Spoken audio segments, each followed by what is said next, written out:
En sortant de prison, il se rend coupable de 3 agressions sexuelles, pour lesquelles il n'effectuera que 1 année de prison ferme.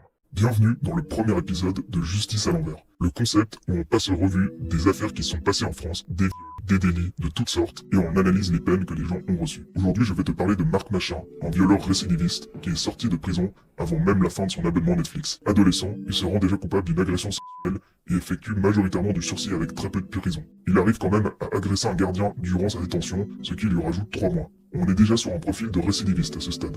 En sortant de prison, il se rend coupable de 3 agressions sexuelles, pour lesquelles il n'effectuera que 1 année de prison ferme. Le reste étant du sursis, 2 ans de sursis, pour une peine totale de 3 ans. Dans les mêmes années, Christophe Fauvio a vraiment envie de voir son fils et sa fille réussir professionnellement dans le tennis. De manière très étrange, durant les matchs de sa fille et de son fils, il se met donc à glisser un anxiolytique puissant, du Temesta, dans des bouteilles d'eau qu'il propose aux adversaires de ses enfants. Au bout de quelques années, le drame survient. Un adversaire de son fils qui a été drogué à son insu par cette bouteille d'eau prend la voiture et meurt lors d'un accident de la route. Bien que ça n'ait pas vraiment de sens de comparer des peines et des affaires différentes, on voit que le père prend 4 fois plus de prison que le violeur récidiviste. Et toi, qu'en penses-tu ?